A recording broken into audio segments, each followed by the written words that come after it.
Good morning, everyone. Welcome to the Totally Regional Council Ordinary Council meeting for November. Could I remind everyone to turn off their devices or turn them down? Do we have any apologies? No, thank you. Could I ask everyone to stand, please? I'd like to acknowledge the traditional custodians of the land in which we work and live and pay respects to elders past, present and emerging. While we're standing, please, we'll observe a minute's silence as a mark of respect for the members of our community who have recently passed. We wish their family and friends peace and comfort during this challenging time.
Thanks very much.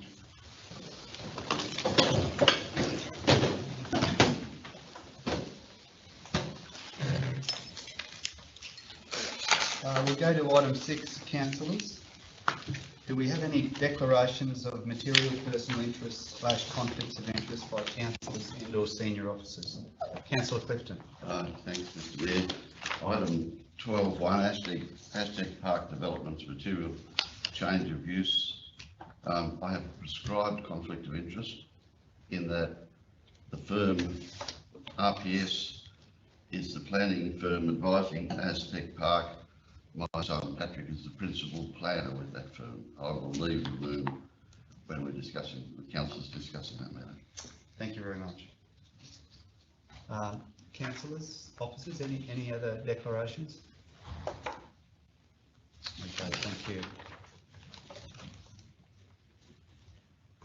Okay, we'll go to a matter of the October minutes. Do we have a mover and seconder of the October minutes? Councillor Wilkes moving. Seconder, Councillor Hodge. Those in favour? Carried, thank you. Matters arising from those minutes? Can't quite read that one. What's that say?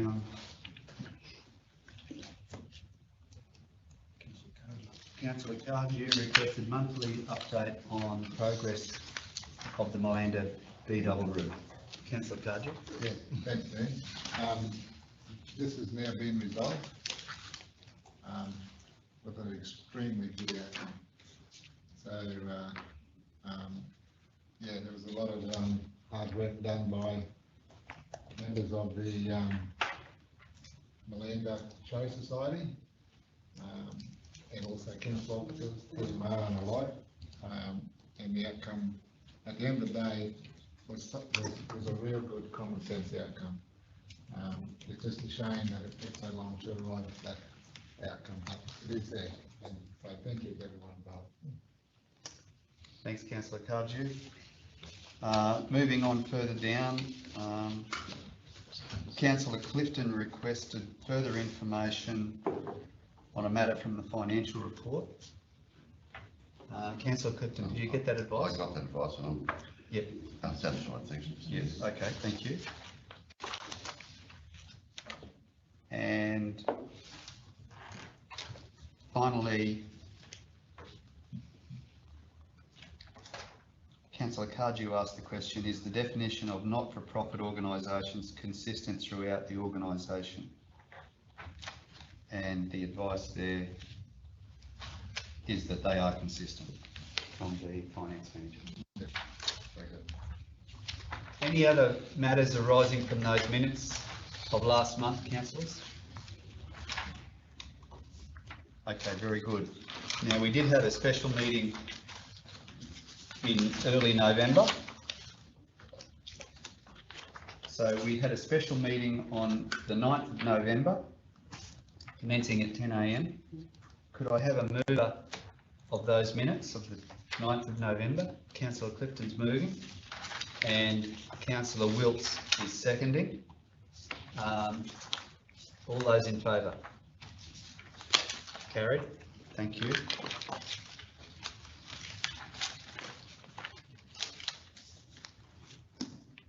Any matters arising from those 9 November minutes? Okay, thank you.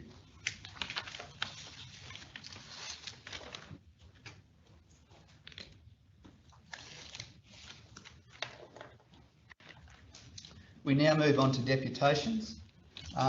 Could I ask Trish Johnson to come forward, please? And Trish will be talking to us about the city's appeal to support the treaty on the prohibition of nuclear weapons. Over to you, Trish. You're welcome to sit down. Can I prefer to stand? Yeah. Is that okay? Yeah, by all means. Okay, so thank you everybody. Thank you Mayor and thank you councillors for permitting me to speak today. And this is an invitation to endorse what we call the City's Appeal Treaty for the Prohibition of Nuclear Weapons. This is a campaign of what we call ICAN, which is an Australian-led group that won the Nobel Peace Prize in 2017. I've been a member of the Women's International League of Peace and Freedom for, I don't know, 30 years or so.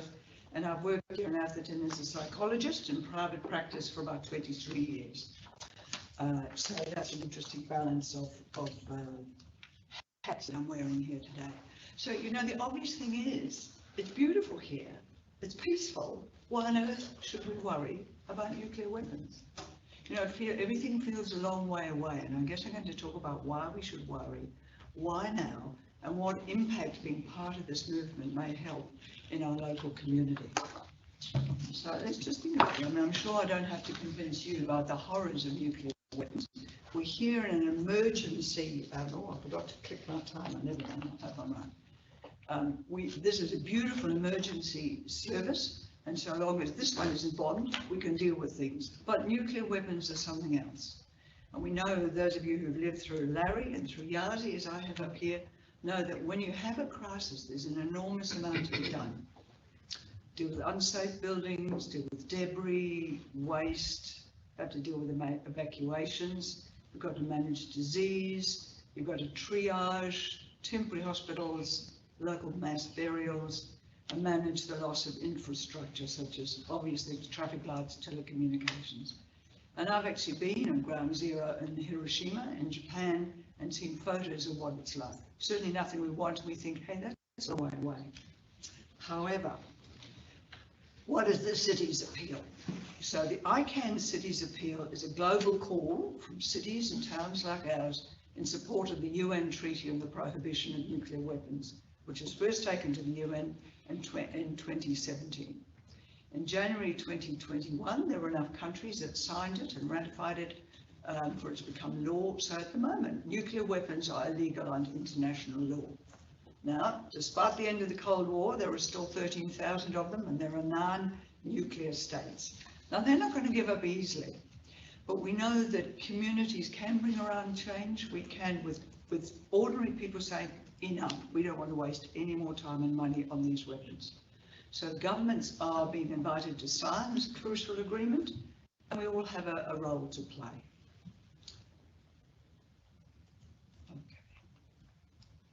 So we know the Australian government is not yet a state party to this treaty on the prohibition of nuclear weapons. Some of you may have picked up a few weeks ago, the Australian government's position shifted. For 5 years, they've staunchly voted against the treaty. We've now made a big move in UN terms. Australia abstained. That's sort of It sounds like a small thing, but it's actually a big move internationally. So we're no longer blocking it, we're abstaining, and that's just hopefully one step on the way to supporting it. So what do Australian people think? I've read several surveys, and for one 2020 survey, 7 out of 10 Australians support Australia signing the treaty. Supported by many, the city's appeal is supported by many people in the Australian community. I mentioned their public health officials, Rotarians, environmental groups, faith groups, Red Cross, scientists. And there's a cross-party group in the federal parliament of over 100 federal parliamentarians, including 20 Queensland members of parliament who've actually supported Australia signing the treaty. I think it's important to say this is a humanitarian issue. This is not a political one. We don't want it to become a political one. This is about people. This is about human safety. This is also perhaps about using our resources widely.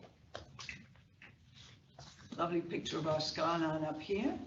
When it comes to local government, last year in Canberra, there was an Australian Local Government National Assembly, and there were 500 delegates who unanimously resolved to call on the Australian government to sign and ratify the Treaty for the Prohibition of Nuclear Weapons. So there is an understanding among councils around Australia that this is not something you ever need. I'm not sure if it's 42 or 43 local Australian councils have already endorsed the city's appeal. We're talking to a number of councils at the moment. And there are over 400 cities and towns worldwide who've said, we don't want to be a part of it. We don't want to pick up the debris. We don't want our resources put here. And we're asking Tablelands Regional Council to join these other towns and cities. And I think it's important to expect the unexpected. You know, we, even if the likelihood of a nuclear attack is small, we must prevent it. And governments do have a chance to act now. I think we've all been horrified by the threats coming out of Russia, that Russia may use nuclear weapons. They've certainly done their best to escalate the conflict. And we know that when conflict comes, people use whatever weapons they have available. Right? The unthinkable becomes thinkable. And remember that COVID-19 was not expected. You know, it did enormous economic and other damage. Major world events still traumatise our local people. I know as a psychologist, I do remember after the Twin Towers was bombed, I had a man who lived in Tarzali who was terrified that the terrorists were going to bomb Tarzali next. Now, I mean, it sounds fanciful, but people feel unsafe. They feel threatened. They think, you know, if it can happen there, it can happen here. Other major things that have affected people have been the Bali bombing, the Iraq War, the war between Ukraine and Russia, and of course we know there are natural disasters.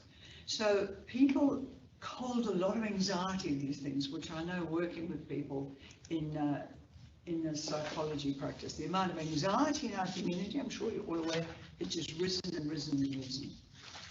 But one of the things we do know, I'm sure you know from your own experience and I know from mine, that action reduces anxiety. Taking positive action, but especially as a community, helps us to feel a sense of solidarity and working together for a positive future. I know after the cyclones I've been involved in, when people come together and work, it's wonderful. It really gives us a sense of community solidarity. This is something that we can do, is actually to support this treaty. There's a possible resolution that suggested wording, which is in the letter I wrote to your mayor, which I've got a copy for you there. So it's actually about, it's not making any comment about politics, it's not making any comment about ANZUS. I was going to say this doesn't impact the ANZUS treaty, it's a treaty for conventional weapons. It doesn't impact the AUKUS agreement because those submarines are nuclear powered, not nuclear armed. But this is a very positive statement that we could say. We're going to ask our national government to sign and ratify it. So I guess that's a brief run through. We ask any questions at this point? Thanks, Trish. Any questions, councillors? Yeah. Yes. I noticed in your 2020 survey, you said 7 out of 10 Australians support. How many were in the survey? How many responded to the survey? That I don't know. I could find the information said, but I have read about 3 surveys of it. Yes. I mean, surveys we know. can be cherry-picked or they can be boiled. That's quite true. I'm quite happy to work with the council or anybody who's particularly interested in this to do further information or background or assistance on it, and very happy to be part of it. Anything else? Councillors, any more questions? Just one quickly. Look, I really understand what you're coming from. I think thanks very much for bringing this to our attention. I think everyone realised what nuclear weapons can do. But I do understand, I guess, the federal government's position on our treaties, of course, with the United States and of course, while Russia has got nuclear weapons. Yep. So, and USA, and it'll be always that until they decide that they should get rid of all nuclear weapons. I think then something will happen. And we know they're not going to let go of them easily. They've talked about mutually, there's mutual deterrence or mutually assured destruction. Do you remember that from the 70s, what they called MAD? But I think like the landmines campaign, with which both my husband David and I were involved, that the UN, it wasn't working, companies making and using landmines didn't want to shoot. Ordinary people brought about what's called the Ottawa Convention on Landmines, and it shifted. So that we can't wait for the people at the top to let go of their weapons. We have to actually say, yes, we don't think it's tenable. And eventually they shift, but that's a really good point. You're right. Thanks. Thanks, Councillor. Thank you, everybody. Thanks very much, Trish. Thank you. Thank you. Thanks very much. Cheers.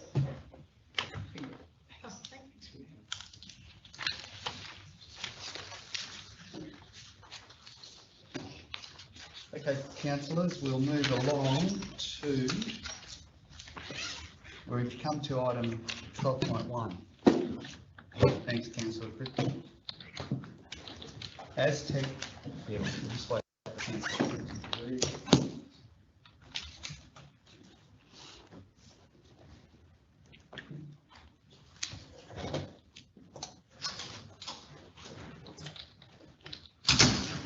Aztec Park Development Proprietary Limited, MCU for Childcare Centre and Healthcare Centre Services, Main Street, Tolga.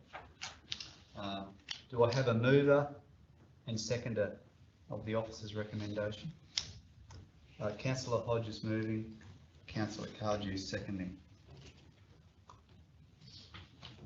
Sorry, yeah, Councillor Cardew, yeah. Councillor Hodge. Yeah, thanks very much, Mr. Mayor. I think everyone in the room here realise what a great thing this is for not only the Tolga region, but of course the whole region itself to have more childcare and more medical services.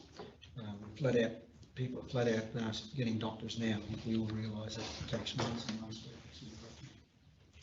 So I'd like to thank officers for working with the consultants and their other officers who really put a bit of time strain on things because of course they're doing a residential development at the same time and everything was more time. So I'd like to thank our officers for getting this across the line. If everyone just goes to page 33,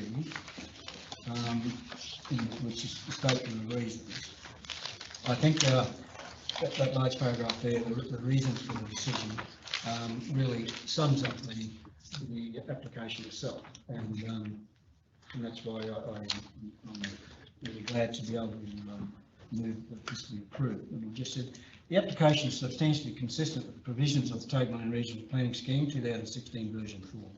And the application has been approved subject to conditions and relevant conditions, which is standard.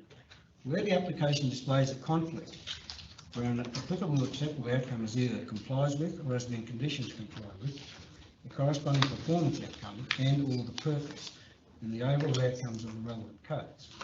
Whilst the subject site is not located in the centre zone, it is located within approximately 550 metres of the Tolga Commercial Centre and approximately 400 metres from the Tolga State Street.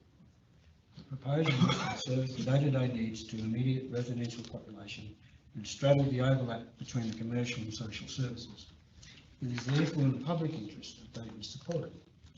Childcare and healthcare service are accepted forms of non-residential development within the urban residential areas of the tablelands, and the location is highly accessible to the local population by all modes of transport. The conditions of approval will ensure that the amenity of the surrounding residential properties is protected and that vehicle, pedestrian and cycle access to the site is both safe and efficient. So with that, I think it sums it up really well. So thanks, officers. Councillor Kaji? Yes, thanks, Mayor. Look, I just want to echo those same thoughts as Councillor Hodge. I think it's a great incentive for the developer, certainly what we need in our area. And I also commend our officers for getting it over the line as well, so, and working with the developer to make this happen. So congratulations, everybody. Thank you. Councillors, any more discussion or questions on this one? We're just going to have to find doctors now to start. Yeah, well, it's, the elephant in the room is the shortage of general practitioners in the primary healthcare space, that's all. But still, that's a separate matter, isn't it? All right, those in favour of the officer's recommendation? Carried, thank you. Will we get Councillor Tipton? Yes, if we can get, please.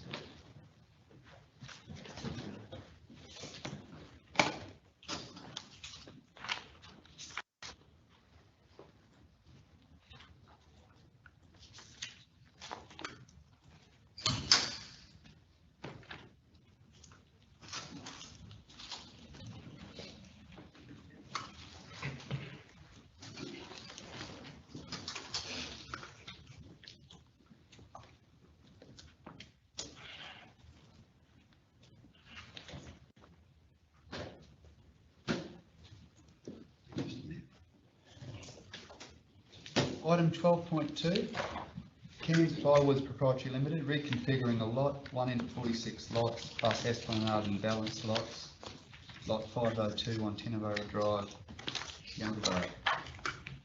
Do I have a mover of the officer's recommendation? Councillor Hodge is moving, Councillor Wiltz is seconding. Councillor Hodge. Thanks very much, Mr. Mayor. Yeah, again, of course, this is another great development out on the waterfront for Cairns, for Lakeside, sorry. So there is a bit of technical work in here, and I'll probably like to go to the officers to go through a bit, if you don't mind, in regards to timing of infrastructure and when it needs to be done and so forth. So I understand that from the consultancy today, and the conditions have been agreed to. So with that, is there staging of this, or? Richard, yes. So Yes, you would have to refer to the Jacobs report in terms of so I don't know if you've actually, I don't believe the infrastructure agreement's actually been circulated to the councillors, but it's almost identical to the infrastructure agreement for stages 5 to 8. Yes. So there is a little bit of flexibility for council built into our obligations under that agreement.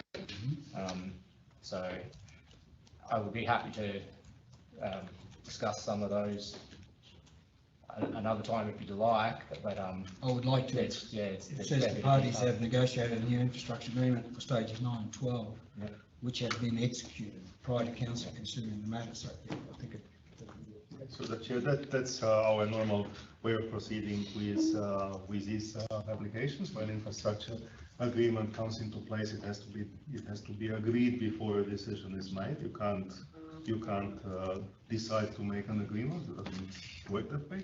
So the infrastructure agreement for stages 9 and 12 is very similar to the ones before.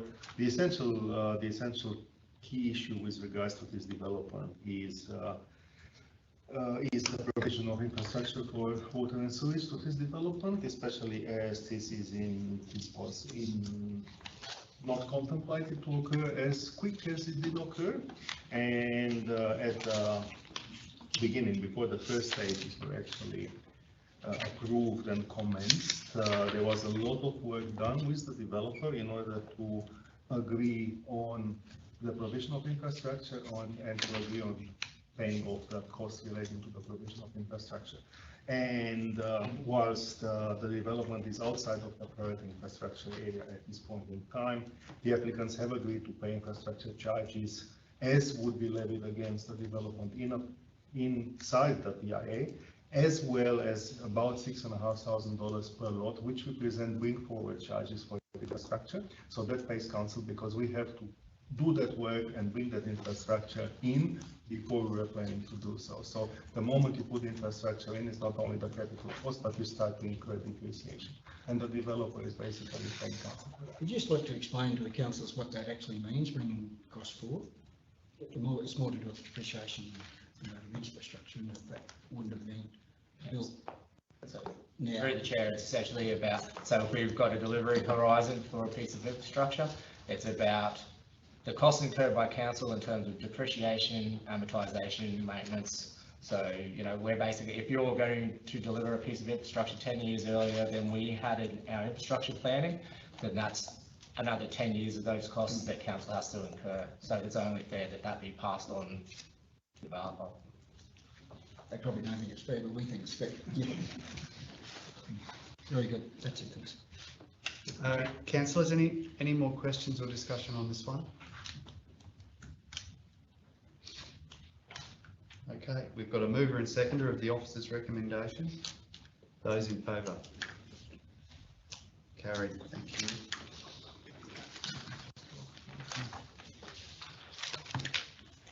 Item 12.2, yeah, summertime task force. 12.3, sorry, 12.3. Summertime task force. Do we have a mover? Councillor Bilney's moving. Do we have a seconder? Councillor Clifton. Councillor Bilney. Through the chair, look, I applaud the state government for instigating this project, and I can see the potential economic benefits that will be derived from such project. I think that it's imperative for council to support any proposed outdoor activation, with any reforms that make it easier to do business is a big step in the right direction, in my view. I do note with caution, though, there's a few things that we need to have equity with traders if this goes ahead. And secondly, it would be interesting to know if the state government would allow opportunities in areas such as Tinaroo or Lake Heacham for roadside vending and those sort of things. So, it's interesting to say one thing, but let's just see if there's opportunities, because I know that there's a lot of want to be able to trade in some of these areas that have traditionally been closed up. So I'll wait to see how that goes, but essentially I support this. Very good. Thanks, Councillor Bilney. Councillors? Councillor Clifton? Yes, I support it. I think it's good to that the state government has emphasised outdoor dining and outdoor activity. I'm a little bit concerned about, I have a sneaking concern about the second clause in the officer's recommendation in relation to supporting investigation of the opportunities provided through the Queensland Outdoor Activation Action Plan for future consideration. I have a reservation that it really isn't the council's role to do that. It would be better if that was given to the respective chambers of commerce in our region, and if necessary, us to work with them. But I see this as essentially a commercial arrangement. I wouldn't like to see a council heavily involved in it, other than to augment the existing chambers, who are, after all, the people who run the businesses and who committed themselves to being interested in the wider aspect So I think once the discussion is finished, Mr Mayor, I'd probably be recommending an amendment to eliminate clause 2. Okay, well, all right, we might just, so councillor Clifton's flagging, and councillor Clifton is the seconder of the motion, that is flagging that he's suggesting an amendment there.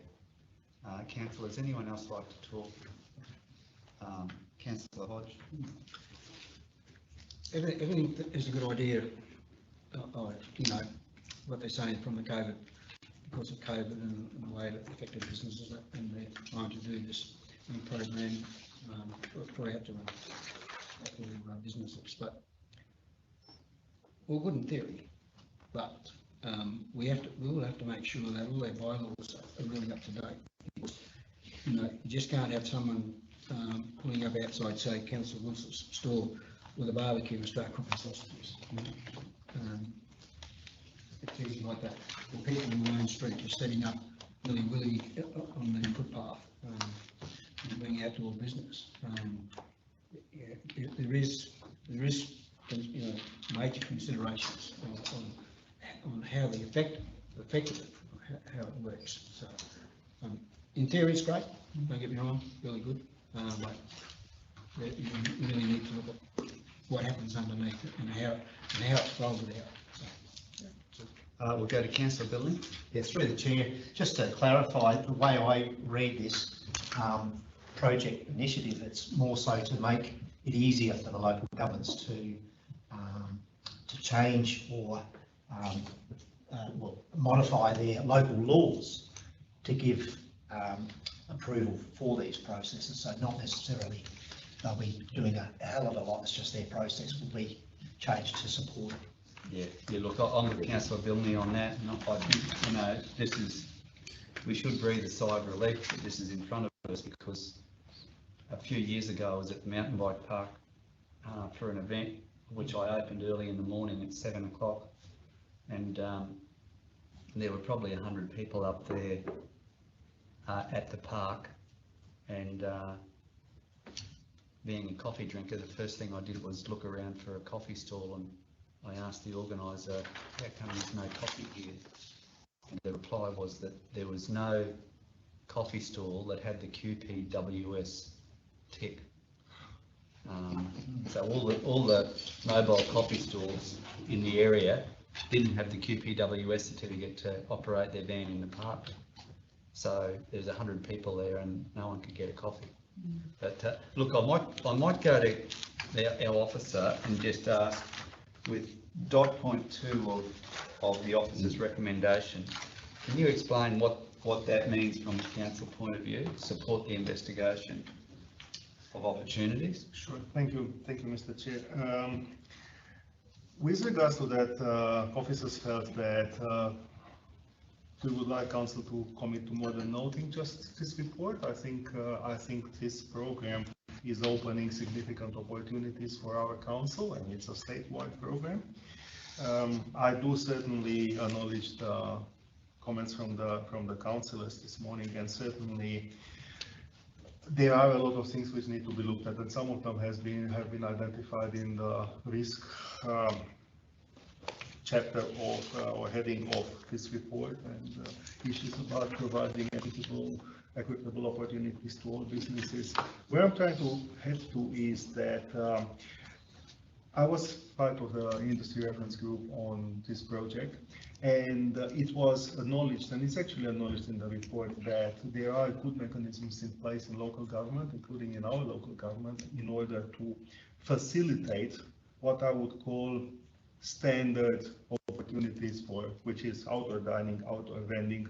If you want to do something which falls 100% within a very tight set of criteria, things go pretty fast and fairly easy. However, there's so many other opportunities that can be explored, which we found that the moment we're trying to go out of this established pathway with good opportunities, with good business opportunities, there's a lot of unanswered questions, there's a lot of risks, there's a lot of matters which are not covered necessarily by local laws or by planning legislations. There's actually occasionally things which do clash with that, and a review of the regulatory framework that we have in place in order to allow this to happen is a very good idea, especially in the context where the state's actually taking leadership of this process and is providing not only a framework but potentially also funding in order to look into this. And yes, we will need to work with all stakeholders involved, but officer recommendation is that council actively get involved in this process rather than just notice and wait for it to happen. Just further to that, council was asked to be involved or invited to be involved because we're a small business friendly council. Yes.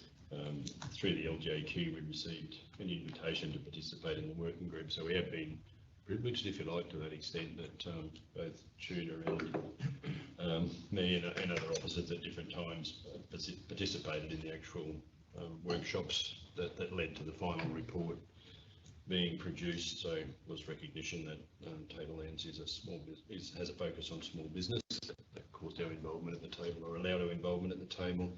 And there are some things there. If you look at improving the operating environment, item 3, the department's looking to work with councils to streamline the local law and planning scheme process, and that's not resource free, hence the part B of the recommendation. We just wanted to make a stronger statement than merely noting it. But we're speaking to remove all doubt. We're looking at what we do as from a local government context and reducing red tape, which I think is consistent with council's thrust anyway, to the extent that it exists here. But it's also the case, given our climate, that activating outdoor dining isn't going to suit everyone year round. So it needs to be make sure that what we have works for our local circumstances. Councillor Kaji? Yeah, thanks, Mayor. Look, I agree. We need to be involved in this. If there's an opportunity for us to reduce red tape and get rid of bureaucratic processes, given the example that the Mayor just gave, and if we're the permit holder or the permit issuer, then we need to be able to work with this government group to cut red tape and to get things done and allow people to get on with operating their businesses and providing facilities and events that everyone can enjoy. Fully supportive. Councillor Clifton, your view on an amendment, you're the seconder of the motion, so I just want to clarify where you stand on that. Are you happy for this motion to go to the vote, or are you still wanting to flag an amendment? No, thanks, Mr. Mayor.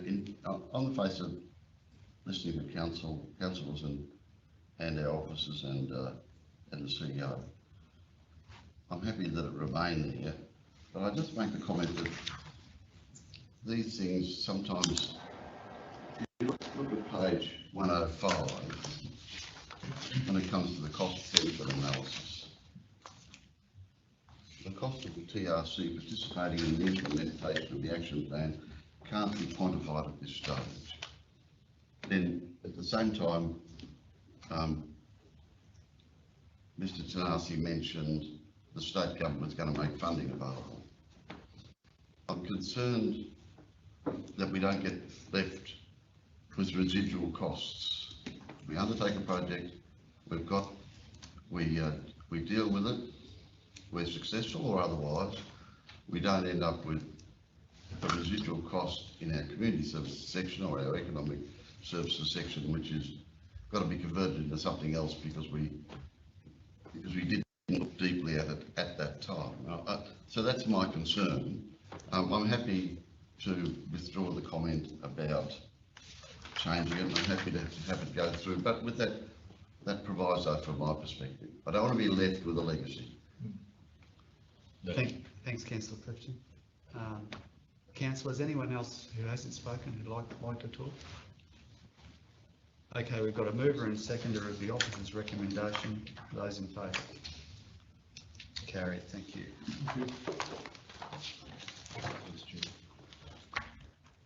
12.4, Bridge and Major Culverts Asset Management Plan. 2022 to 2031. Do we have a mover and seconder? Councillor Cardew and Councillor Wills. Councillor Cardew. Yeah, thanks, Dan. Look, I support this. This is something that really needs to be done and should have been done a long time ago. And as it states, you know, we've dropped the ball in this space, you know, regarding maintenance and whatnot on our bridges and culverts. The only thing that I'd like to see further in this officer's recommendation is to establish a designated bridge and culvert crew. It's talked about in the report, but I'm not sure what the intent is there, but years ago we used to have a designated bridge maintenance crew to undertake all our maintenance on our bridges and culverts. We haven't had one of those for 30, 40 years, and that's why our bridges and culverts are in the state that they are. So as part of this, I'd like to see dot point 3 included to establish a designated bridge and culvert crew to continue with our maintenance. We'll go Councillor Hayden and Councillor Bilney, huh? So I would actually go against that for the simple reason is we don't know really what the budget outcome would be to be able to establish that at the moment. So I'd like to see that worked on first. Thanks, Councillor Hayden. Councillor Through Bilney. the chair. Look, I think dot point 2, in part, it says consider the outlined plan for recommendations in the future budget deliberations. That actually talks to it. So I don't think we really need to have item 3. The report says about, you know, funding it down the track. So I think it's adequately covered. Thanks, Councillor Bilney. Councillors? Councillor Cardew? Yeah, look, it could very well be considered at a later date, but I think we need to get things going, we need to make things happen. And to make it, to add this to the officer's recommendation is onerous. I know we'd have to workshop it or have budget consideration for it, that's a given. But if you look at the content of the report, and we've already workshopped this once already, and the comments at the workshop was that we're behind the 8 ball in this space. We've got to get going. We've got to turn it around and start doing things and start maintaining our bridge and culvert assets. So establishing given the intent to establish a bridge maintenance crew, I think we really need to make that point and make sure it happens now rather than maybe in the future. So I'd still like to put it up for the vote and see how we go. Well, Councillor Cardew, you're talking about a third dot point, but you're the mover of the motion that's on the table. Yeah, I'd like to move an amendment to that motion to include dot point 3. Okay. So, Councillor Cardew, establish a dedicated bridge and culvert crew to undertake bridge and culvert maintenance. Are you happy with that, Councillor Cardew? Yeah, or if you wanted to put something in the other wording there to, leave it there. No, leave it. Could I just suggest something, because I'm not sure if we're not established, what you're saying is we are going to establish it. So I think that we need a report to come back, you know, budget allocation, otherwise we don't get up. Because you've got no budget for it, you've got no nothing. Yeah, well, we could put some other wording there to look at establishing. Consideration be given. Yeah, or have a report come back or consider the establishment. I mean, it's already talked about in the report. Yeah. So consider probably not a good word. No. We just got to make it happen. Maybe that we establish a dedicated bridge culvert to do our maintenance once budget estimates or budget considerations are taken into account, something along those lines.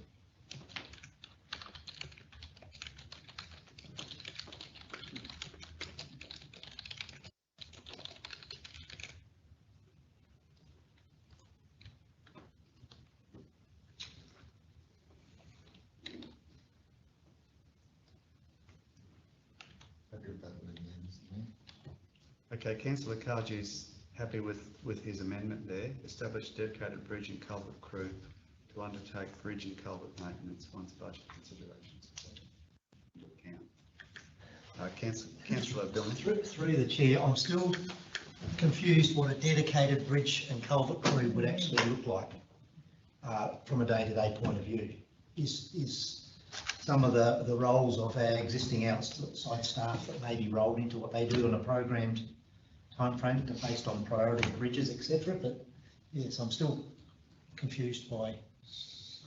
If I may, through the chair, with our current resourcing and the portfolio of road and bridge and major culverts assets that we have, we currently have no capacity to do this work, inspection and maintenance of bridges and major culverts in an appropriate way.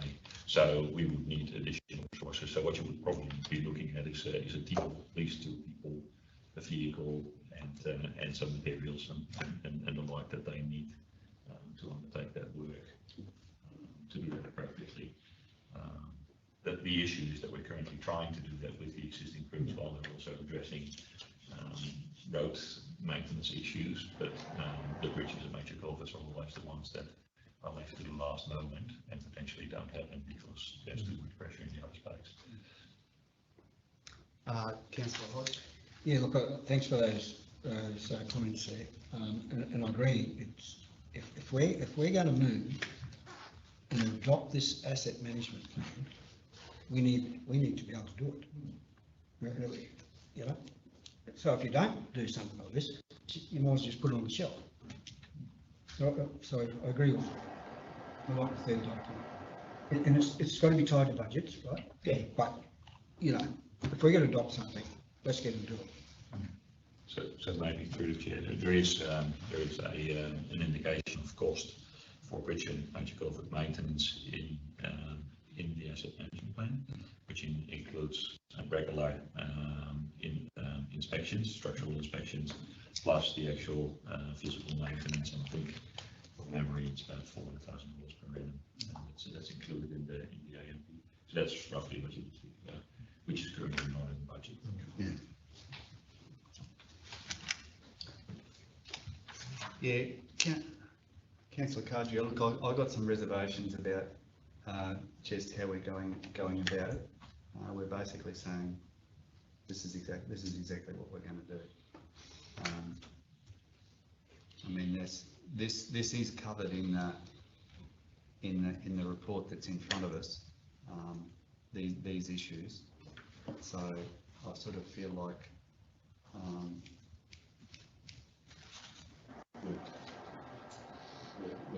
we're being too instructive at this moment. We need more information before we can take that step. I hate to disagree with you, but I just think Mr. Mayor, it is in the report, as the gentleman has said. To do this, we need to have a budget for it. If we don't do something here, resolve this, nothing's going to happen.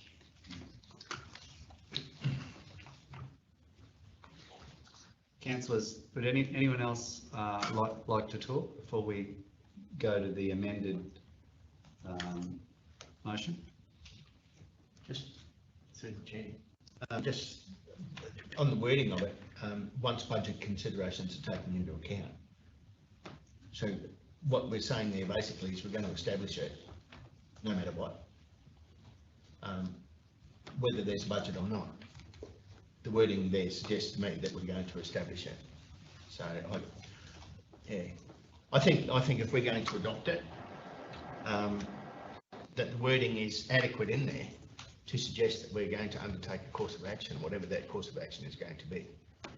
So I don't think that the wording of 3 is really relevant to what the asset management plan is suggesting moving forward. All right, thanks, Councillor Wills. Final call. Okay. I can close. Councillor Kaji, you can close. Look, let's think about it in a practical sense. If we adopt this strategy or management plan, we've got to be able to implement it like Councillor Hodges pointed out. The third dot point recommendation is there that we can't adopt this plan if we don't have a bridge crew to undertake the works. We're wasting our time. What the third dot point says there is that we will establish a maintenance crew once we've given budget consideration. So if it happens this year, it happens this year. If it doesn't happen this year, it may happen next year's budget. We've got to do something. We've got to have a crew. Our bridges and culverts are in a bad state. So that's it. Councillor Cardew, are you happy for me to go to Councillor Dooley and Councillor Hayden? That was the closing point. They have the opportunity to vote. All right. I did say final call, so Councillor Cardew had the final call. So we've got a mover and seconder for the amended motion, which is up on the screen. Those in favour? Okay, that's defeated. That was the amendment. Yes.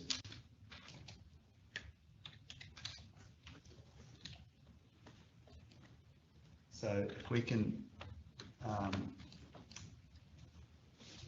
Councillor Cardew, you were the mover and Councillor Wilkes was the seconder of the original, of the officer's recommendation. So are you happy to stay there, Councillor Cardew? Oh, we need it, so can only hope that we will do some work on this thing once it's adopted. Otherwise, it's a waste of time. So yes, I'll stick with moving the motion. Okay. Councillors? Yeah. Councillor Hodge? I'll just go to the officers, just to give a brief outline of what is the outline plan for recommendations. What is the outline plan? For that, I would have to refer to the actual asset management plan that's attached to the document, which has an improvement plan included in it on page 41 of the actual asset management plan. Not sure what the page is in the actual agenda. Just go through it quickly. 201. 201.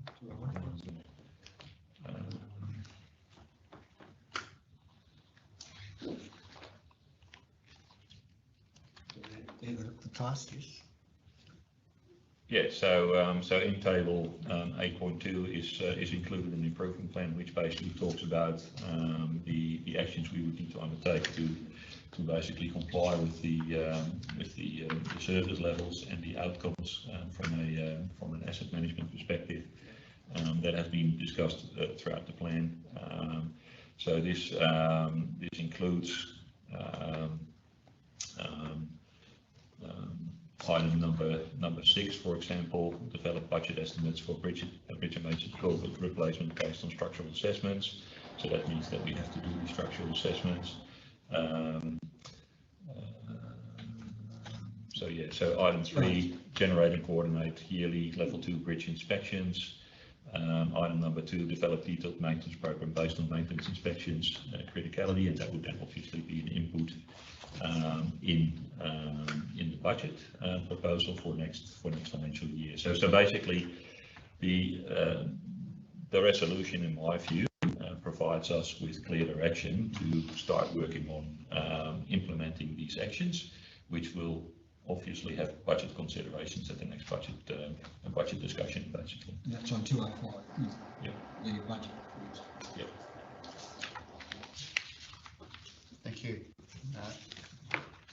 Councillors, any more questions on Councillor Hayden? Did we have a seconder? Yeah, we've still got a seconder. Yeah, the seconder, Councillor Wilkes. So it's the same. Yep. Yeah. The original mover and seconder. Councillor Hayden. I just want to make a comment. Councillors are also forgetting that this council has also invested in a lot of the new bridges and culverts already, so they have been working on it. So it's not that we haven't done any work on some of the new bridges in the TRC region. So there's been some major upgrades and new bridges installed. Thanks, Councillor Hayden. Councillors, any more on this one? Those in favour of the officer's recommendation? Carried, thank you.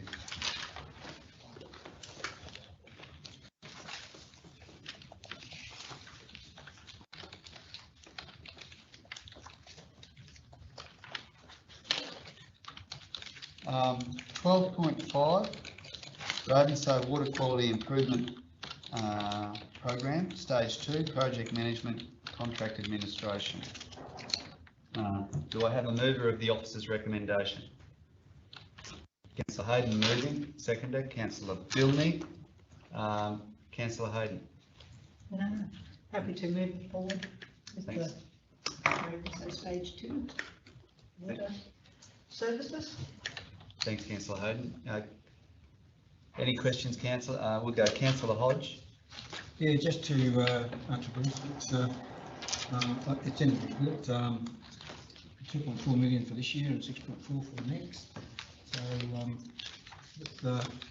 with the help of the guides with the weather and all that sort of stuff, it should be completed by 23-24.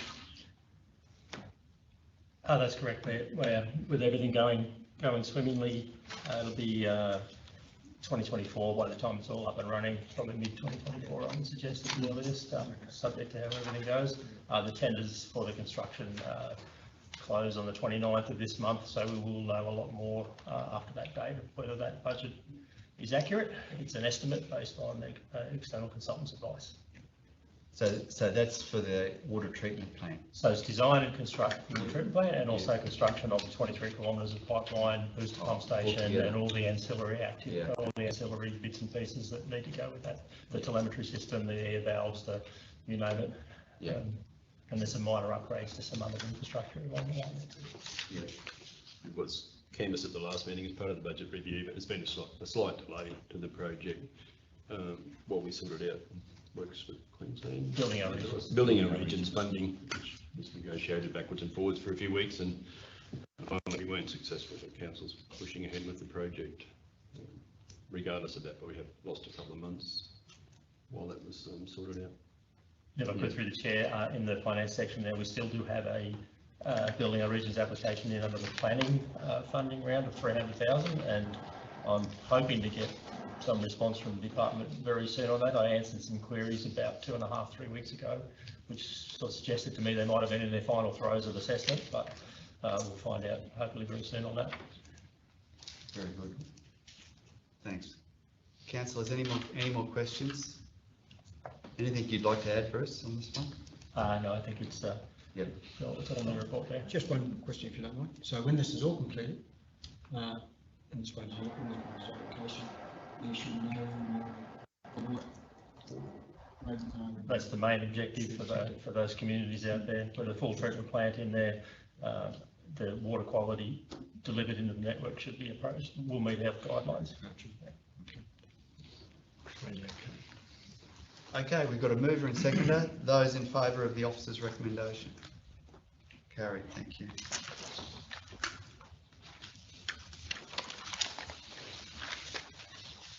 Okay, we're on to 12.6, curbside waste and recycling collection policy. Do we have a mover, the officer's recommendation? Councillor Hodge and Councillor Wills. Thank you. Councillor Hodge? No, happy with it. Great to see it moving forward. So, get on with it. Very good. Councillors, Councillor Tarju? Yeah, I've just got one question, Bruce.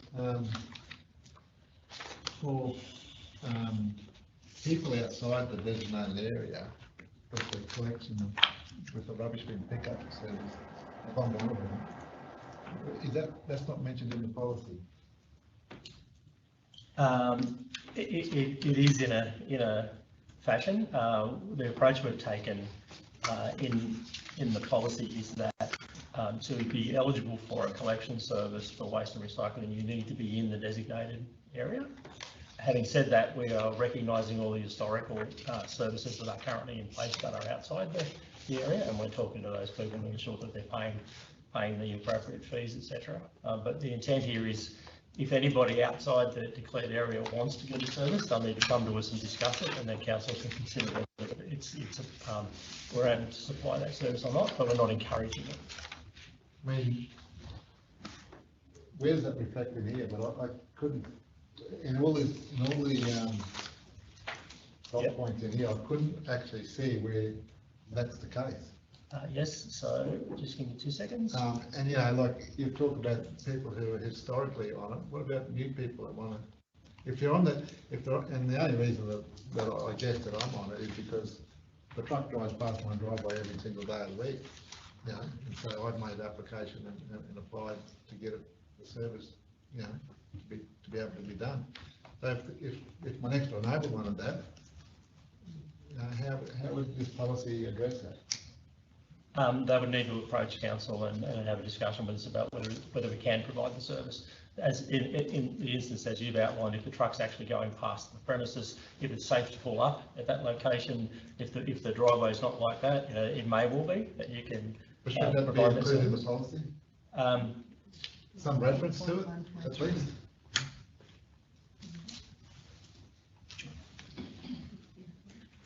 Yeah. What is it?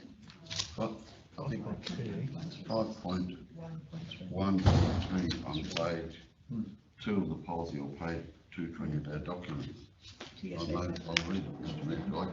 GRC may arrange for collection of waste and recycled materials for non-residential properties within the designated curbside collection area by agreement with the property owners.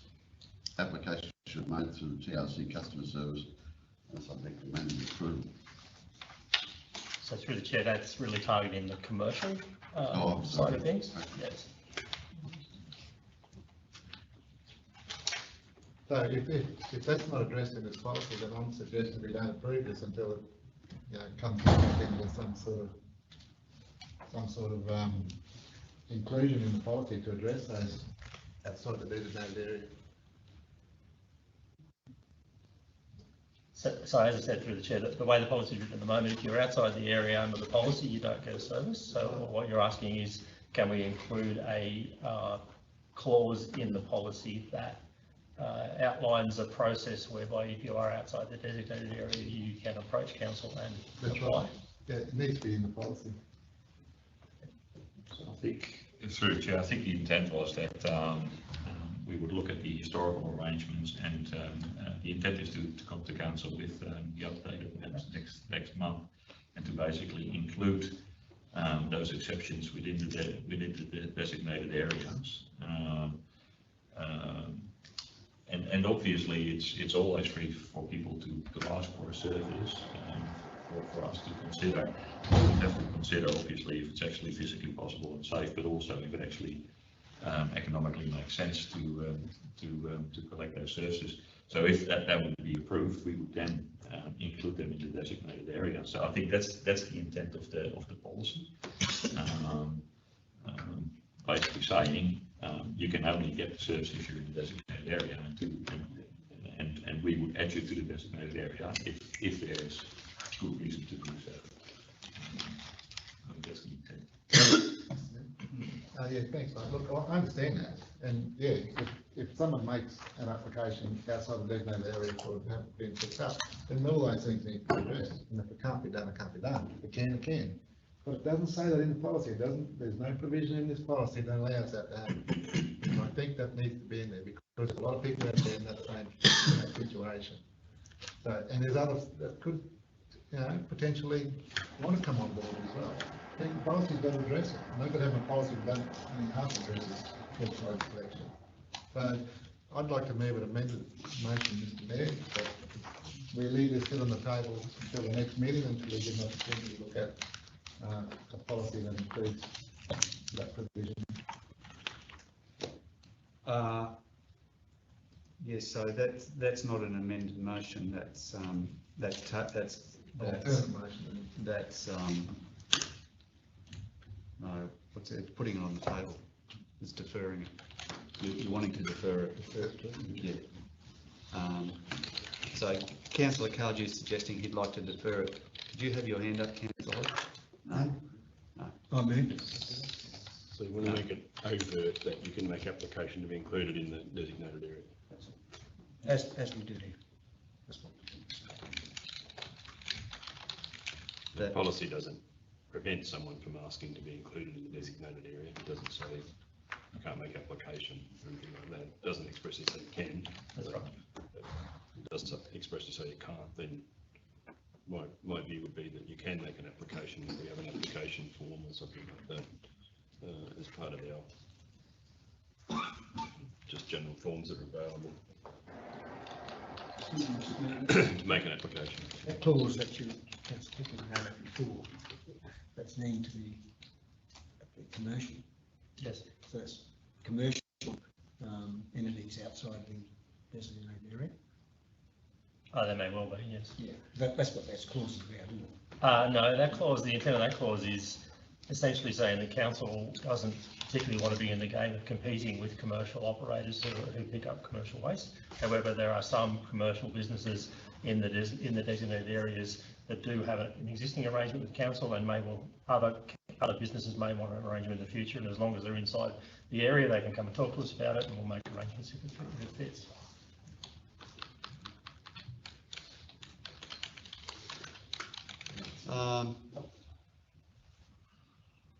So, Councillor Clifton, yeah. I was going to suggest that the other little bit of confusion is also another way of looking at something from the perspective that relates to additional curbside. Does that mean I haven't got one, so I'm additional to I'm applying, or does it mean a second bin? Well, I think it means a second bin. But it means a second bin. Yeah, some other people may look at it a different way, and I'm wondering whether the people who might want to, it's just a tiny bit of ambiguity now. Bearing in mind we can't necessarily cater for everybody, but you can see that some people might get confused by it. Through the chair, councillor, we can include that in the definitions if you like, and then solve that. So, thank you. Can I just ask another question, which you may have already answered it, Bruce, but if a situation arises where someone in a situation like where Councillor Cardew lives is seeking a service, and they put in seeking a pickup service, they put in a request to council, what does council do if they're outside designated areas? What's our response?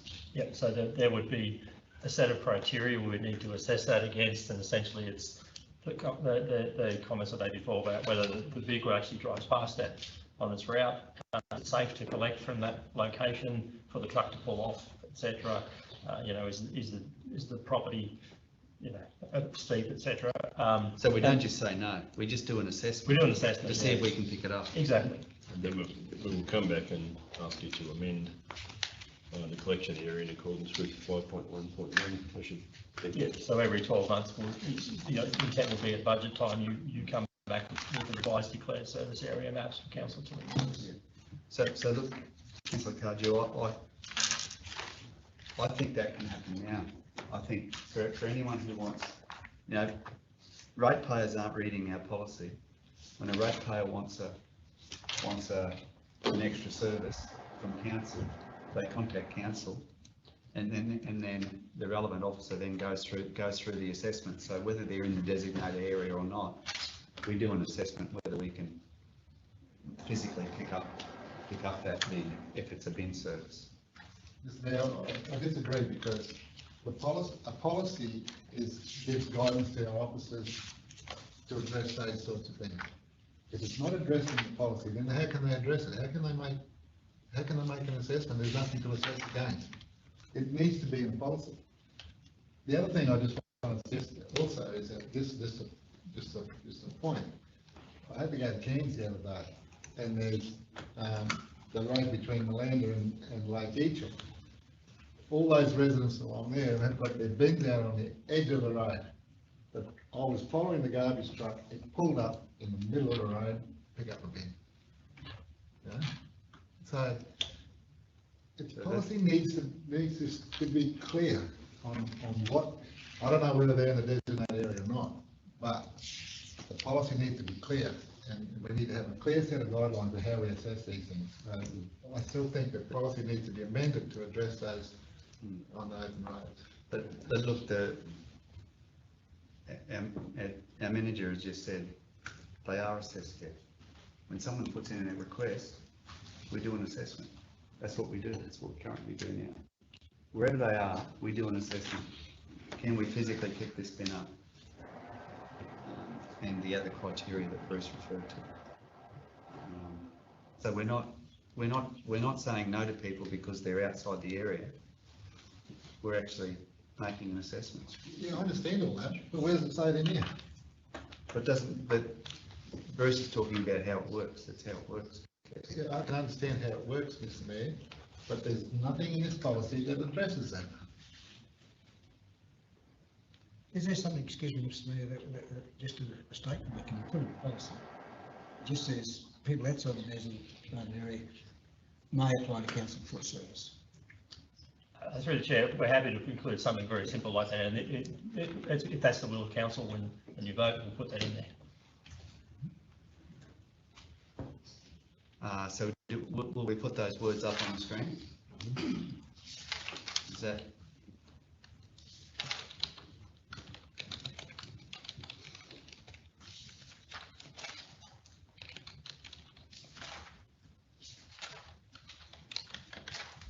Do we have an item where it can sit? We'll probably have a separate heading, so it's clear. So that's if we just say it be amended to include a provision that allows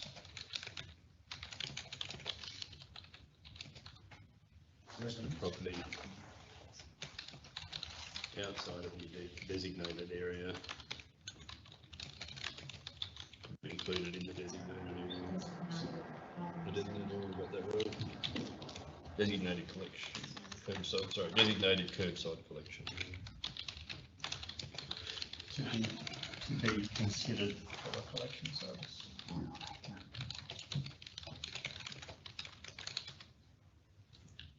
Just through the chair, while it's been typed up, in my 4 months here, I've had 2 applications outside the area. One of those approved, one of those we didn't. One was not a route. Yes. So you had to actually send a truck directly to that one.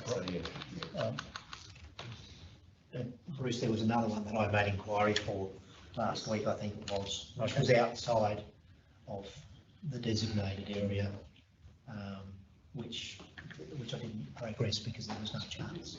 We just couldn't take out to be amended to include to. I think that was the second one. Oh, that was the second one, was it? Sorry. Subject to the inclusion. Subject to the inclusion of.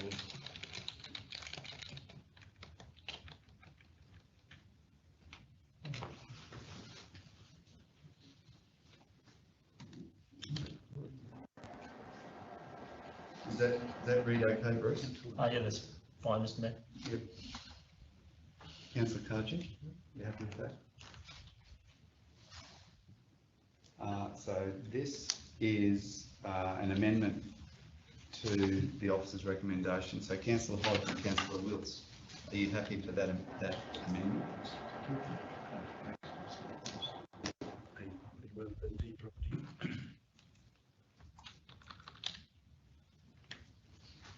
Subject to the inclusion of the provision as a property outside the designated curbside collection area considered for a collection service. Very good. Okay, we've got the amendment to the officer's recommendation, moved by Councillor Hodge, seconded by Councillor Wills. That's up on the screen there. Those in favour? Carried. Thank you.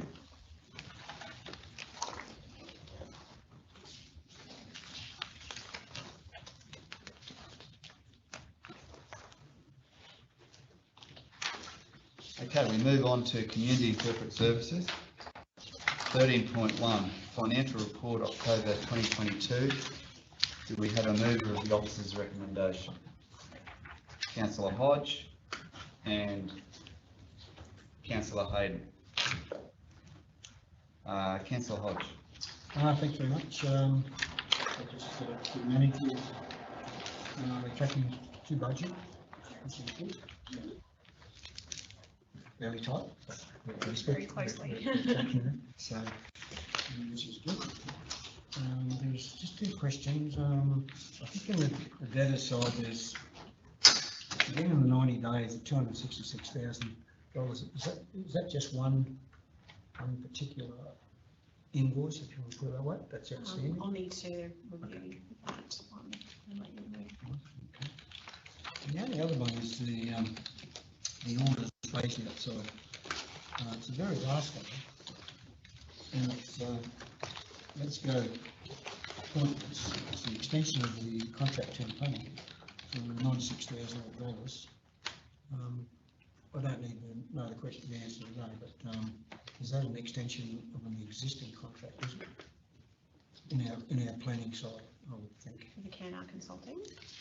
That's the, no, the very last one, on page 240. Go appointment. It's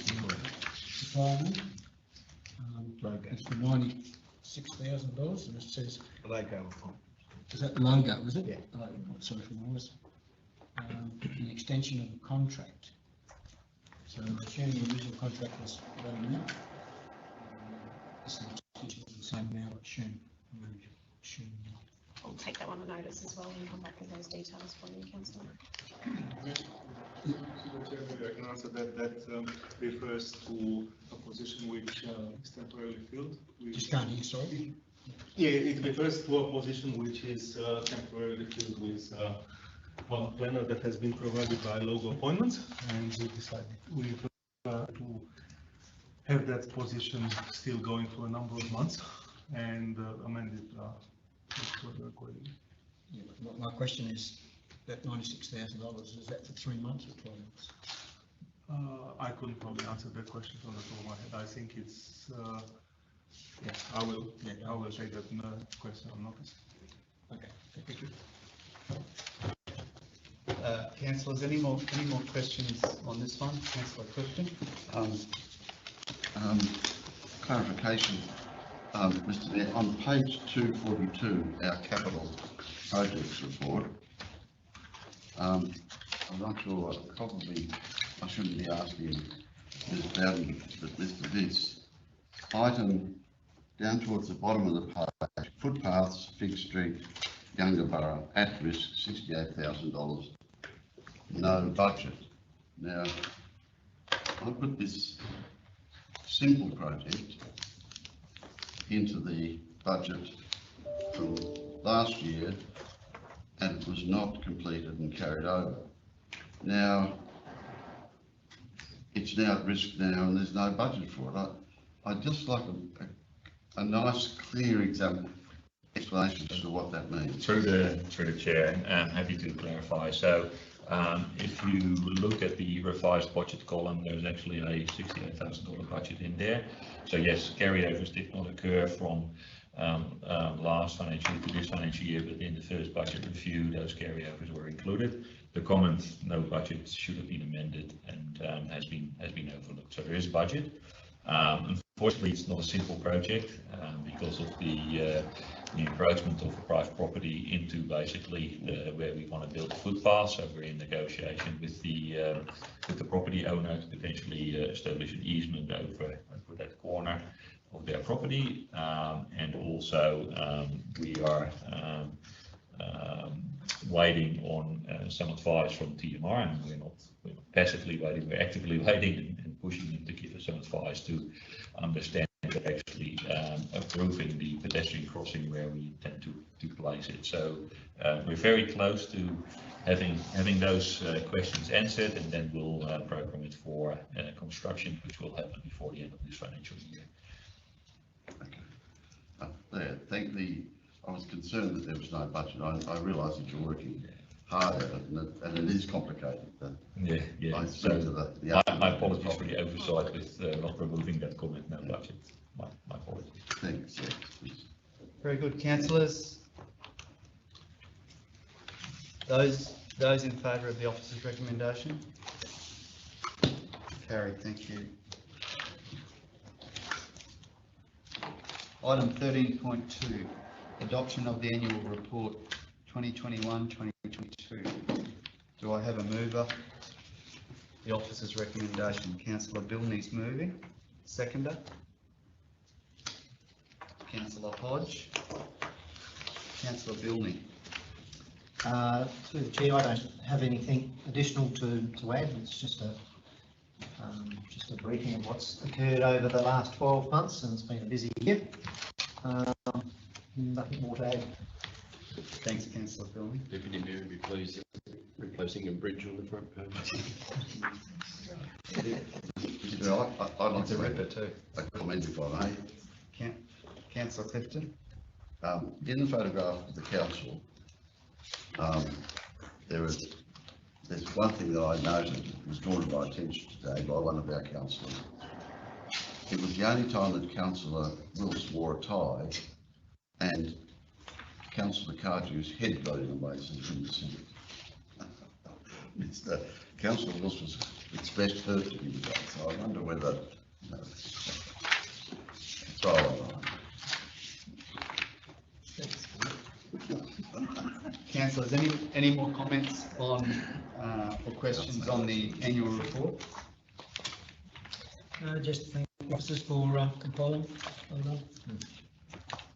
Very good. Those in favour of the officer's recommendation? Carried, thank you.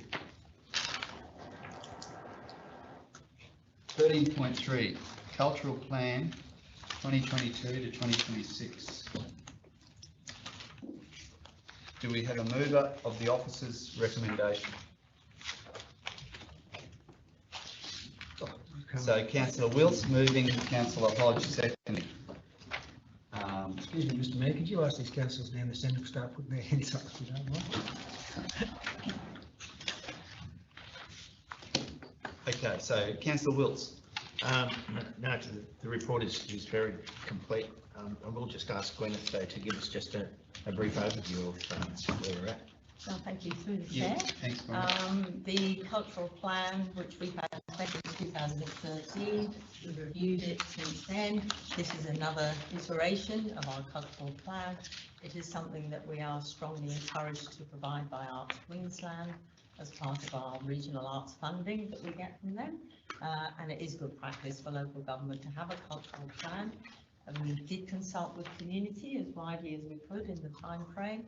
And I think the resulting plan is a fair reflection of the value that our community places on arts, culture and heritage in the region, and where they see our responsibility lies in supporting that. So it is focused on what our role is and within our ability, what we would like to do over the next few years to continue to support that interest and development in arts, culture and heritage. Very good. That's it. Thanks, Gwyneth. Any questions, councillors? All good. Thank you. Those in favour of the officer's recommendation? Carried, thank you. Thanks, mate. 13.4, Inclusion Advisory Committee Action Plan 2022 to 2025. Do I have a mover? Councillor Clifton and Councillor Hodge. So, Councillor Clifton. Thanks, Mr Mayor. No, I don't have anything to add. I would avert to Mr Hodge, Councillor Hodge is much more involved than I. Thanks very much, Councillor. Yes, thank you very much, officers, and it's great to see Renee coming to the table. I'd like to say on behalf of the council, this is Renee's a couple of days before she departs and goes on leave, and wish you well on your whatever happens in your new endeavours. But before you go, there is one question that I must ask you. I think I gave you a heads up anyway. This is a 3-year instead of 2-year action plan, is that correct? Through the chair, yes, that's correct. Thank you, Councillor Hodge. So we identified in our review of the last plan that 2 years wasn't sufficient enough time for the Inclusion Advisory Committee to, I suppose, see through some of their actions. So we decided to extend this action plan to a 3-year timeframe. And just once again, thanks very much. It's great to work with you guys. And of course, you took over from Georgie 12 months ago, and Georgie's back now, of course. And you've done a marvellous job, so thank you. Thanks very much. Councillors, any more questions on this one? Okay, those in favour of the officer's recommendation? Carried, thank you. Thanks very much. Thanks, Renee. Thanks, Renee. Don't wrap up. Okay, 13.5, Tablelands Regional Gallery Collection Policy. Do we have a mover and seconder? We'll go Councillor Gilney and Councillor Hayden, huh? Looking for a clean sweep today. Missed out there. All right, Councillor Gilney. Through the chair, I don't have anything further to add on this one. Councillor Hayden? No, I have nothing to add. Yeah, would you like to talk to this one, Gwen? Thank you, Mayor. Through the chair, this is another update of an existing piece of work that we've done. It is good practice in galleries to have a collection policy. We do not have aspirations at this point in time to significantly enlarge the existing collection that we have due to limitations on space and resources to manage. But nonetheless, you never know what happens around the corner. And we want to be ready should an amazing donation come our way or circumstances change, to make sure that we do have the policy in place to support a really streamlined but important collection for the region. And at some point in the future, aspirationally, it would be lovely to have a significant art collection in our region that reflects the values of the region that have been identified by the committee as the natural attractions of the Tablelands. So that would be the primary collecting theme. And the policy just outlines the processes around that to make sure that that is seen through. And I think that sums it up, Councillor. Yes, very good, thank you. Yeah, thanks for that, Glenn. And of course, we have that collection policy, and we can then work through it. And one of the main reasons why we really need it is that, as you say, with a bit of luck, you never know. You know, to have a great gallery, we need some probably more working room for our artists and those sorts of things. And in my last year on my term, I will try to get some funds into our capital budget for the 23-24 budget, and hopefully the rest of the councils do support me. With that, I won't say any more. Thank you. Councillors, any more questions on this one? Very good. Those in favour of the officer's recommendation? Carried. Thank you.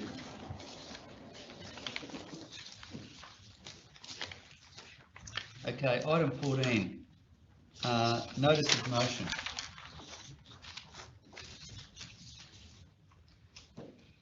Do we have any? No. No? Good. Business without notice. Councillor Hayden? Yes, I have one that's up on the board. So it's got, can the CEO provide a full report of decision-making and approval process associated with the development application for the planned medical precinct MCU 22/0026 at 42 Maple Street? And it refers to an order raised for non-local suppliers for Neil Beck, $7,600 on page 239. Yes, I'd just like to know what the information of how what's been done. Thanks, Councillor Hayden. Do we have a seconder of Councillor Hayden's motion? Councillor Clifton seconding that, thank you. Would you like to talk to that CEO or? No, Mr. Mayor, it's asking for a report. I'll make the report. Yeah, okay. Anyone else like to talk to that? Okay, those in favour? Carried, thank you.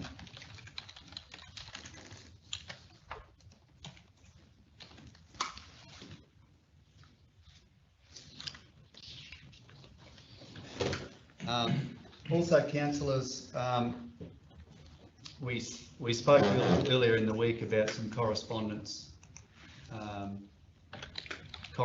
from the Queensland Police Service about some issues that have been occurring in Atherton, particularly.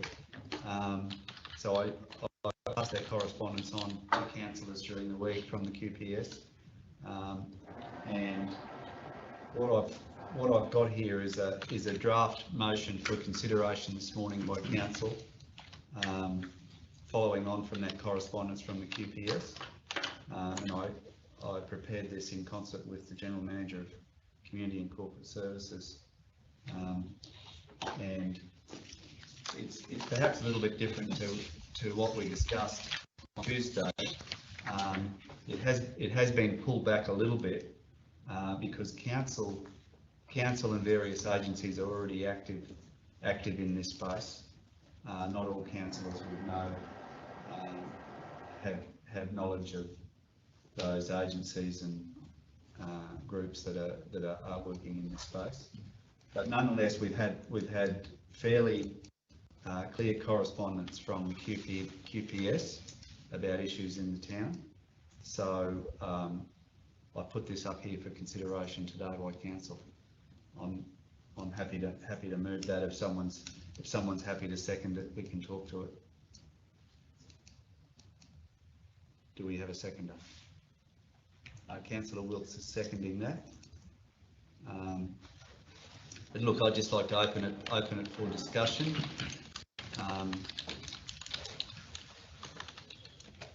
Councillors. Councillor Hodge. Yeah, thanks very much.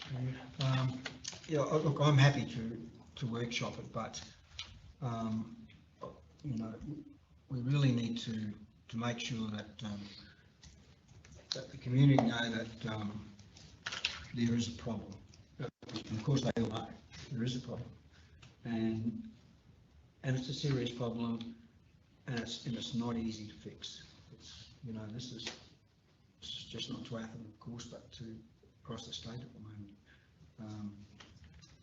It's just happening all the time. I did forward a email from I think it was Ben Jury from the Queensland Police Service.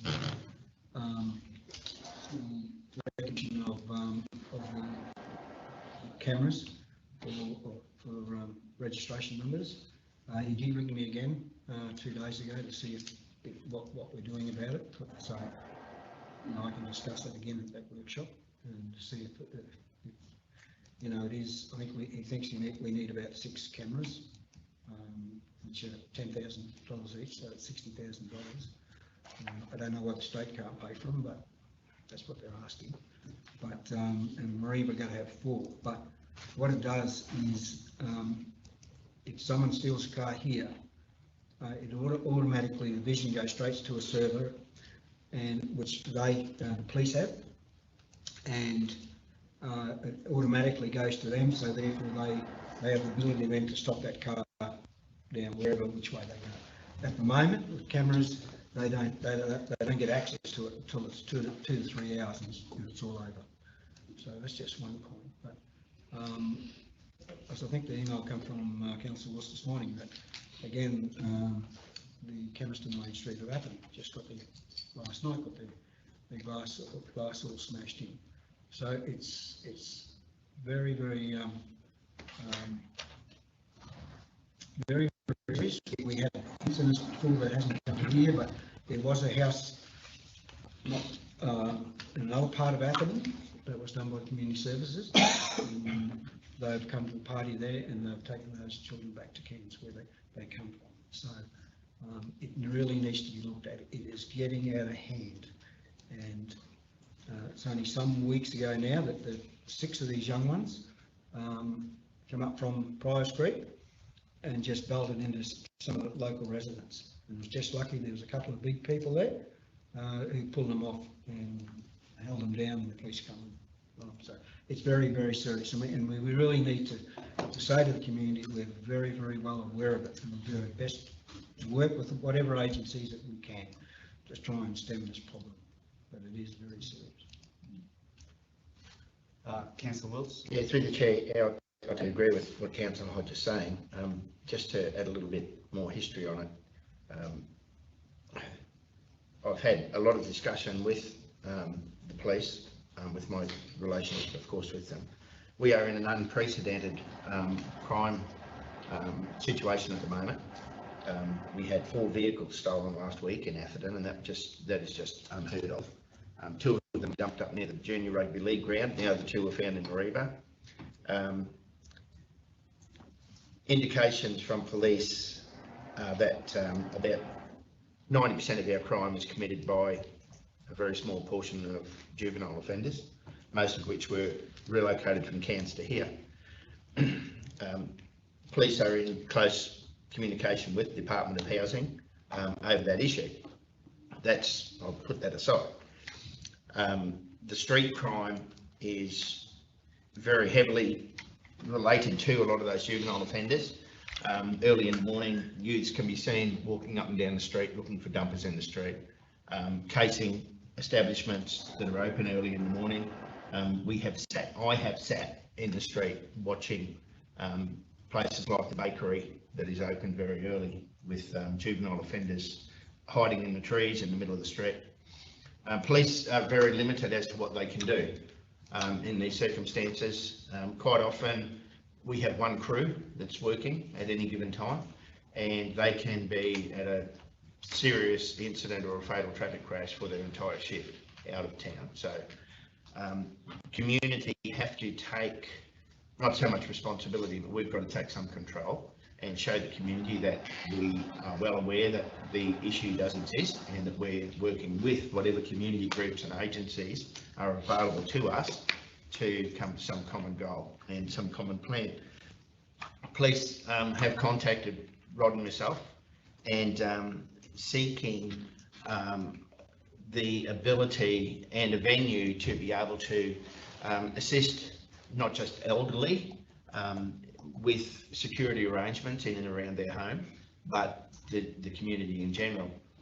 I have spoken to an elderly resident who her and her friend have taken it about themselves to be doing shifts in their house because they're too petrified to both go to bed at the same time. So that's pretty ordinary for a little community that we have here now.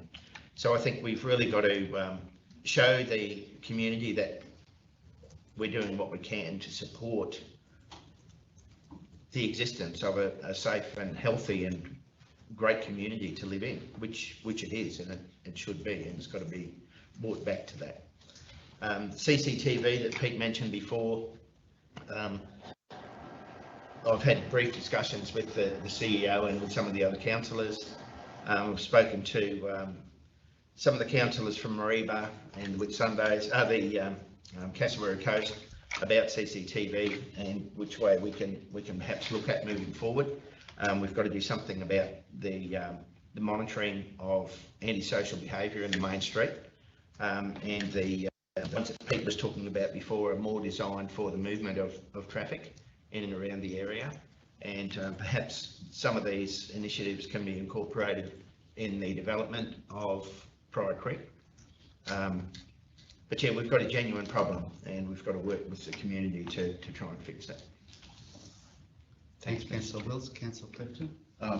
Thank you, Mr Mayor, and reiterating what my colleagues have said, particularly in Yungaburra over the last couple of months, the place has been targeted by what appear to be groups of young people, whether they're from Atherton or whether they're from Cairns, I don't know, or where they're from, but a number of cars have been stolen. A number of reports have been made about people lurking around backyards, trying to get into houses, trying to do whatever they're trying to do. What has been a very, very useful community security tool has been the local Yungaburra notice board on Facebook. People have these incidents occur, they go straight to the Facebook and put it on, and it puts everyone on alert. I think that alertness of the community has meant that those people not been around for a few weeks, but even in a place like Yungaburra, it's a problem. Councillor Coach? Just be excused for 1 minute. Yes. Thank you. Councillor Coach? Yeah, thanks, man. Look, there's no doubt that we've got a role to play somewhere in this, but in my mind, we've got to start, advocating to the state government to change laws. You can't expect, you can't expect local governments or community groups to enforce law or the law that isn't there. I mean, the state government needs to change the laws that people who offend, that the punishment reflects that offence, and it does that at this point in time. So, yes, there's a little part to play for us, I believe, but the big part is from the state government needs to change laws, and we should be advocating to the state for them to do that. And I know Maria's been doing it. We've got to get on the bandwagon as well. Now, look, the situation where you've got elderly people taking shifts to sleep is certainly not on. And,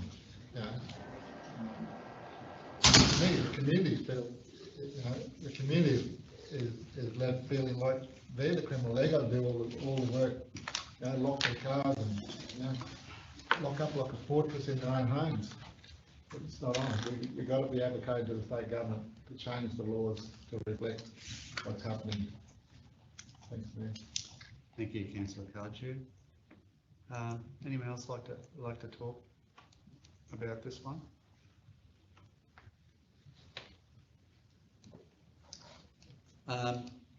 My concern, which I expressed in the email to councillors earlier this morning when I sent out this draft motion, was that it's two things. We need to be better informed as a group of councillors. Councillor Wills is extremely well informed. Councillor Hodge may be well informed, and I can't speak for all councillors, but I'm certainly not well informed. So I think it's important that as a group of councillors we get our level of knowledge and awareness up, so we really understand the issues and where the hotspots are. But the other thing I'm a little bit I want us to be careful of is that we're not seen to take the lead on this, because this is our concern is the community safety. But in terms of dealing with lots of these problems, council has a role with cameras or these measures. We can have a role in certain areas. In other areas we can't. We're out of our scope. We've expended our reach. So that was my thoughts, having reflected on it for a couple of days, and hence I've come up with that motion there, which gets us up to a certain point, and then maybe we can be a bit more strategic. If we've got to find some dollars for some cameras or whatever it is we think we can do as a council, then at least we've got the intelligence behind our decision making. Not sure if the general manager would like to add some comments, but that was where I ended up. Yeah. No. One thing I would like to say, Mr. Mayor,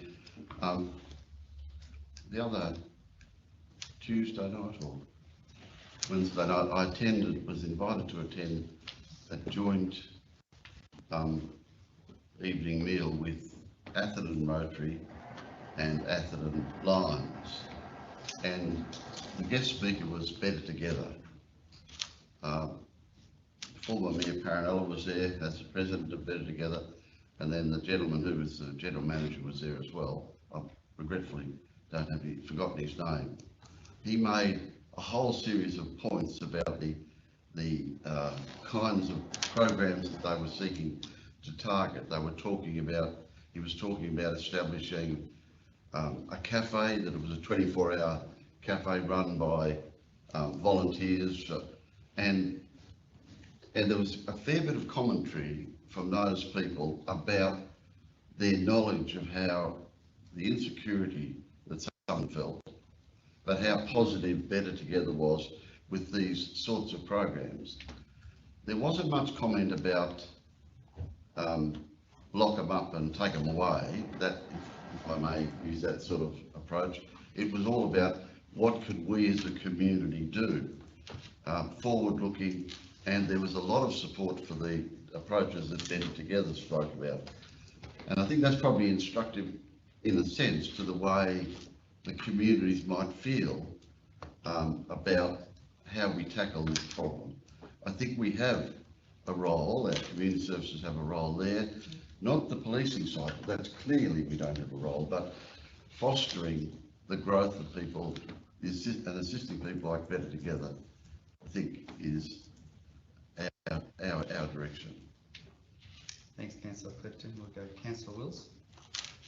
Yeah, thanks through the chair. Yeah, thanks, Dave. Just a bit of history before Better Together and the comments that were made. Better Together they're a huge component of our Tablelands Integrated Group, and as a result of several meetings, we formed a subcommittee basically for looking at crime and what we can do moving forward in a positive sense. Winnie Weiss and myself addressed our meeting a couple of months ago about what can be done with juvenile offenders and what can't be done. And as a result of that, we had to look at a more proactive stance. And we've come about where a funding application will be made, not council initiated, but it will be done by Better Together and those type of community groups to secure funding to be able to have a facility where youths can drop in and get a feed and a change of clothes and whatever. So we've just got to try to do something a bit proactive, because the reactive thing isn't working at all. And a lot of the issues, of course, are around the kids got nothing to do, they're hungry, they're stealing stuff. So that was just a bit of history on Better Together. Thanks, Mr. Mayor. Okay, councillors. Any more on this one before we test this motion? Okay, we've got a mover and a seconder of the motion that's up on the screen. Those in favour? Carried. Thank you.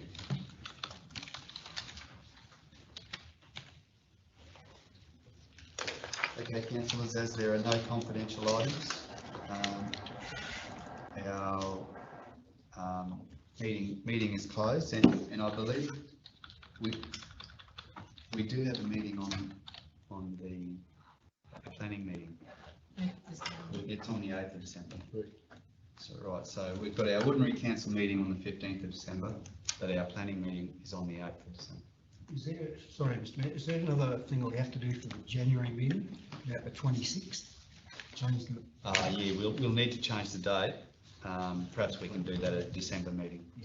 Yeah, but yeah, it clashes, correct. Okay, councillors, thanks very much. Meeting closed.